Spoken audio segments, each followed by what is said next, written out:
അങ്ങനെ സുധാകരന്റെ കള്ളക്കളി പുറത്തായി. അധികാരം മനുഷ്യനെ മയക്കുന്ന കറുപ്പാണ്.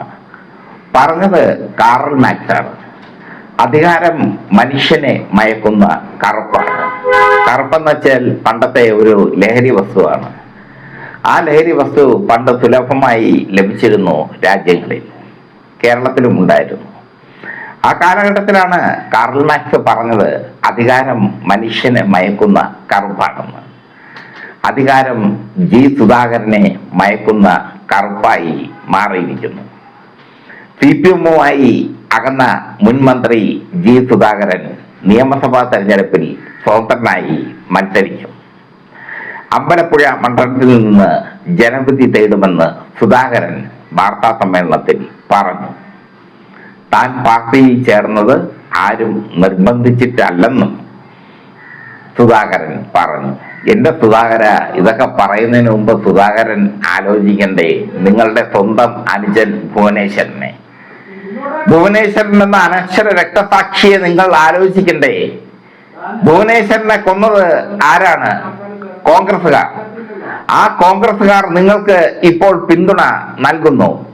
കോൺഗ്രസുകാർ അമ്പലപ്പുഴയിൽ സ്ഥാനാർത്ഥിയെ നിർത്തിയിട്ടില്ല. അമ്പലപ്പുഴയിൽ സ്ഥാനാർത്ഥിയെ നിർത്താതെ കോൺഗ്രസുകാർ നിങ്ങൾക്ക് പിന്തുണ നൽകി ഭുവനേശ്വരന്റെ രക്തസാക്ഷിത്വത്തെ കളങ്കപ്പെടുത്തി നിങ്ങൾ പാർട്ടിയെ ഒറ്റുകൊടുക്കുമ്പോൾ ഒരൊറ്റ വാക്ക് മാത്രമേ പൊളിറ്റിക്സ് കേരളയ്ക്ക് നിങ്ങളോട് പറയാനുള്ളൂ: ഒറ്റുകാരൻ. അവസാനം ആലപ്പുഴ വലിയ ചുടുകാടി നിങ്ങളെ എടുക്കുമ്പോ നിങ്ങളെ കുറിച്ച് ജനങ്ങൾ പറയുന്നത് ഒറ്റിക്കൊടുത്തവനെന്നല്ല, ഒറ്റുകാരൻ. ഒറ്റിക്കൊടുത്തവനെന്ന് പോലും പറയില്ല, ഒറ്റുകാരൻ. പാർട്ടിയെ ഒറ്റിയവൻ. നിങ്ങളുടെ തന്ത്രങ്ങൾ ഞങ്ങൾ ആദ്യം തന്നെ റിപ്പോർട്ട് ചെയ്തിരുന്നു. നിങ്ങൾ UDF-ന്റെ സ്വതന്ത്ര സ്ഥാനാർത്ഥിയായി മത്സരിക്കുമെന്ന് ആദ്യമായി റിപ്പോർട്ട് ചെയ്തത് പൊളിറ്റിക്സ് കേരളയാണ്. പൊളിറ്റിക്സ് കേരളയുടെ റിപ്പോർട്ട് അന്ന് വായിച്ച പല സഖാക്കളും എന്നെ വിളിച്ച് പറഞ്ഞു, പൊളിറ്റിക്സ് കേരള പാർട്ടിയെ നശിപ്പിക്കാൻ നടക്കുകയാണോ എന്ന്.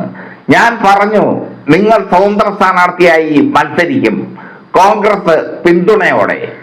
ഞാൻ പറഞ്ഞ വാക്ക് അതേപടി നിങ്ങൾ ഇപ്പോൾ അനുസരിച്ചിരിക്കുന്നു, അല്ലെങ്കിൽ അത് സത്യമായിരിക്കുന്നു. പൊളിറ്റിക്സ് കേരളയ്ക്ക് ജി സുധാകരൻ എന്ന രാഷ്ട്രീയ നേതാവോ അല്ലെങ്കിൽ മറ്റ് രാഷ്ട്രീയ ഘടകങ്ങളോ ഞങ്ങൾക്ക് പ്രശ്നമല്ല. പക്ഷേ ഭുവനേശ്വരൻ എന്ന കുഞ്ഞനുജനെ നിങ്ങൾ ഓർക്കണമായിരുന്നു. ഭുവനേശ്വരൻ എന്ന കുഞ്ഞനുജന്റെ ചോരയിൽ ചവിട്ടിയാണ് സുധാകര നിങ്ങൾ മന്ത്രിയായത്.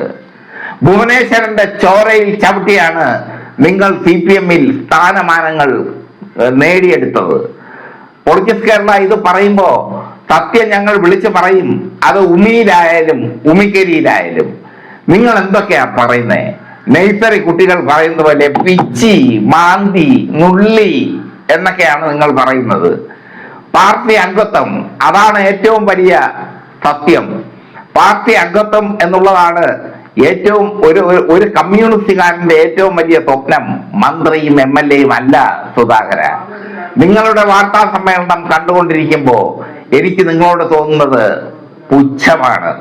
ചവറ്റുകുട്ടയിലേക്ക് എറിയേണ്ട ഒരു നേതാവായിരുന്നു നിങ്ങൾ. ഒരു കാലത്ത് നിങ്ങൾ BS-ന്റെ പെറ്റായിരുന്നില്ലേ? പിന്നീട് നിങ്ങൾ BS അച്യുതാനന്ദനെ തള്ളി പറഞ്ഞില്ലേ? അങ്ങനെ ഒരു ചരിത്രം കൂടി നിങ്ങൾക്കുണ്ടല്ലോ സുധാകര. ഒരു കാലത്ത് BS-ന്റെ പെറ്റായിരുന്ന നിങ്ങൾ മറ്റൊരു കാലത്ത് പിണറായി പാർട്ടിയുടെ നിയന്ത്രണം ഏറ്റെടുക്കുമ്പോൾ BS-നെ തള്ളിപ്പറഞ്ഞ് പിണറായി വിജയനോടൊപ്പം നിങ്ങൾ നിന്നു. നിങ്ങൾ മന്ത്രിയായി. മന്ത്രി എന്ന നിലയിൽ നിങ്ങൾ അഴിമതി കാണിച്ചിട്ടുണ്ടോ ഇല്ലയോ എന്നുള്ളത് ഇനി കാലമാണ് തീരുമാനിക്കേണ്ടത്. നിങ്ങൾക്ക് പിന്നെ വലിയൊരു ദൂഷ്യമുണ്ട്. നിങ്ങൾ കവിത എഴുതി കളയും. അതിന് എഴുതരുതെന്നാണ് എനിക്ക് പറയാനുള്ളത്. കാരണം ഈ കവിത എഴുതാൻ നിങ്ങൾക്ക് അറിഞ്ഞൂടാ. കവിതയുടെ ABCD നിങ്ങൾക്ക് അറിഞ്ഞൂടാ.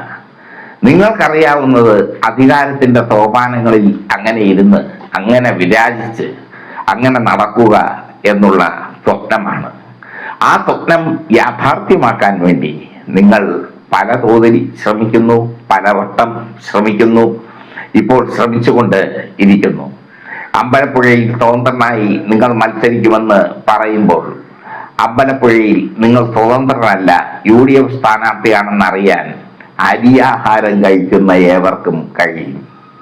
അതിന് പത്രപ്രവർത്തനത്തിന്റെ കട്ടിങ്ങും ഷേവിങ്ങും ഒന്നും ആവശ്യമില്ല. കട്ടിങ്ങും ഷേവിങ്ങും എന്ന് പറഞ്ഞാൽ പത്രപ്രവർത്തനത്തിന്റെ എഡിറ്റിങ്ങും പത്രപ്രവർത്തനത്തിന്റെ റിപ്പോർട്ടിങ്ങും ഒന്നും ആവശ്യമില്ല. നിങ്ങൾ ഭുവനേശ്വരനെ മറന്നു. നിങ്ങളുടെ അനുജൻ ഭുവനേശ്വരൻ രക്തസാക്ഷിയായതുകൊണ്ട് മാത്രമാണ് നിങ്ങൾ നിങ്ങളെ പാർട്ടി വളർത്തി വലുതാക്കിയത്. ഭുവനേശ്വരൻ രക്തസാക്ഷി ആയതുകൊണ്ട് മാത്രമാണ് നിങ്ങളെ പാർട്ടി പരിഗണിച്ചത്. ഭുവനേശ്വരൻ രക്തസാക്ഷി ആയതുകൊണ്ട് മാത്രമാണ് നിങ്ങൾ മന്ത്രിയായത്.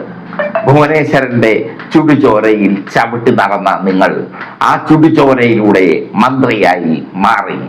ആ ചുടുചോരയിലൂടെ നിങ്ങൾ ഒരു പ്രസ്ഥാനത്തിന്റെ തലപ്പത്തെത്തി. ആ ചുടുചോരയിലെ കണക്ക് പറഞ്ഞ് നിങ്ങൾ സ്ഥാനമാനങ്ങൾ നേടിയെടുത്തു. ആ ചുടുചോരയിൽ നിന്ന് നിങ്ങൾ ഉണ്ടാക്കിയ സാമ്രാജ്യമാണ് നിങ്ങൾ ഇപ്പോൾ തകർത്തെറിയാൻ പോകുന്നത്. അമ്പലപ്പുഴയിൽ നിങ്ങൾ ജയിക്കുമോ തോൽക്കുമോ എന്ന് പറയാൻ ഞാൻ ജ്യോത്സ്യനല്ല, ഞാൻ കണിയാനുമല്ല. പക്ഷേ ഒരു പത്രപ്രവർത്തകൻ എന്നുള്ള നിലയിൽ എനിക്കറിയാൻ പറ്റും, അമ്പലപ്പുഴയിലെ ജനങ്ങൾ നിങ്ങളെ സ്വീകരിക്കില്ല. അമ്പലപ്പുഴയിലെ കമ്മ്യൂണിസ്റ്റുകാർ നിങ്ങളെ സ്വീകരിക്കില്ല. അമ്പലപ്പുഴയിലെ കമ്മ്യൂണിസ്റ്റുകാർക്ക് വിവരവും വിദ്യാഭ്യാസവും ഉണ്ട്. അമ്പലപ്പുഴയിലെ കമ്മ്യൂണിസ്റ്റുകാർക്ക് അവരുടേതായ പാരമ്പര്യമുണ്ട്. ആ പാരമ്പര്യത്തിൽ നിൽക്കുന്ന ഒരൊറ്റ കമ്മ്യൂണിസ്റ്റുകാരനും നിങ്ങൾക്ക് വേണ്ടി വോട്ട് ചെയ്യില്ല സുധാകര. ഭുവനേശ്വരന്റെ ചോരയ്ക്ക് കണക്ക് പറഞ്ഞല്ലോ സുധാകര നിങ്ങൾ. ഭുവനേശ്വരൻ, ഞാനൊക്കെ കോളേജിൽ പഠിക്കുമ്പോ ഭുവനേശ്വരൻ കോൺഗ്രസ്സുകാരാൽ ചെയ്യപ്പെട്ട ആ ഒരു ക്രൂരത അതൊക്കെ ഞങ്ങളുടെ മനസ്സിൽ ഉണ്ടായിരുന്നു. അങ്ങനെയൊക്കെ ഭുവനേശ്വരന്റെ രക്തസാക്ഷിത്വം ഞങ്ങൾ നെഞ്ചിലേറ്റിയിരുന്നു. അദ്ദേഹത്തിന്റെ സഹോദരൻ എന്ന നിലയിലാണ് നിങ്ങളെ ഞങ്ങൾ കണ്ടത്, അല്ലാതെ സഖാവ് സുധാകരൻ ആയിട്ടല്ല. അവിടെയാണ് നിങ്ങൾക്ക് പിഴവും പറ്റിയത്. നിങ്ങൾ ഒരു കാലത്ത് BSന്റെ പെറ്റായിരുന്നു. BSന് ശക്തി കുറഞ്ഞപ്പോൾ നിങ്ങൾ പിണറായി പക്ഷത്തേക്ക് ചാഞ്ഞു. ഗൗരിയമ്മ പാർട്ടിയിൽ നിന്ന് പുറത്തു പോയപ്പോ നിങ്ങൾ ഗൗരിയമ്മയ്ക്കെതിരെ വാളെടുത്തു. ഒരുപാട് അവസരവാദ രാഷ്ട്രീയങ്ങൾ അല്ലെങ്കിൽ അവസരവാദ രാഷ്ട്രീയത്തിന്റെ ചരിത്രങ്ങൾ നിങ്ങൾക്ക് പറയാനുണ്ട് സുധാകര. അത് പൊളിറ്റിക്സ് കേരള പറയും, ഉറിയിലായാലും ഉമിക്കരിയിലായാലും ഞങ്ങളത് പറയും. നിങ്ങൾ മന്ത്രിയായിരുന്നപ്പോൾ നിങ്ങൾ നടത്തിയ പ്രവർത്തനങ്ങളുടെ വിശദാംശങ്ങൾ അല്ലെങ്കിൽ നിങ്ങൾ ഉണ്ടാക്കിയ വിവാദങ്ങൾ, നിങ്ങൾ പാർട്ടിയെ പ്രതിസന്ധിയിലാക്കിയ നിമിഷങ്ങൾ ഒക്കെയുണ്ട്. അന്നൊക്കെ പാർട്ടി നിങ്ങളുടെ കൂടെ നിന്നു, ഉറച്ചു നിന്നു, കാരിരുമ്പ് പോലെ. പാർട്ടി നിങ്ങളുടെ പിന്നിൽ കാരിരുമ്പ് പോലെ ഉറച്ചു നിന്നു. അതുകൊണ്ടാണ് നിങ്ങൾ ഇത്രയും വളർന്നത്, നിങ്ങൾ MLA ആയത്, നിങ്ങൾ മന്ത്രിയായത്. ഇപ്പോൾ നിങ്ങൾക്കുള്ള പ്രശ്നം അധികാരം കിട്ടാത്തപ്പോഴുണ്ടാകുന്ന ചൊറിച്ചിലാണ്. അധികാരം കിട്ടാത്തപ്പോൾ ഒരുതരം ചൊറിച്ചിലുണ്ടാകും. ആ ചൊറിച്ചിലാണ് ഇപ്പോൾ നിങ്ങൾ അമ്പലപ്പുഴയിൽ സ്വതന്ത്രനായി നിൽക്കും എന്ന് പറഞ്ഞതിലൂടെ തെളിയിച്ചിരിക്കുന്നത്. സുധാകര മോശമായി പോയി, മോശമായി പോയി. സുധാകരൻ എന്ന ബിംബം ആരെങ്കിലും കൊണ്ട് നടക്കുന്നുണ്ടെങ്കിൽ, നിങ്ങൾ ആരും അവിടെ മൈൻഡ് ചെയ്യാറില്ല, എന്നാലും ആരെങ്കിലും കൊണ്ട് നടക്കുന്നുണ്ടെങ്കിൽ അവരുടെ മനസ്സിലും നിങ്ങൾ വെറും അശു മാത്രമായി പോയി. അതുകൊണ്ട് സുധാകര, ഇലക്ഷന് നിൽക്കുക.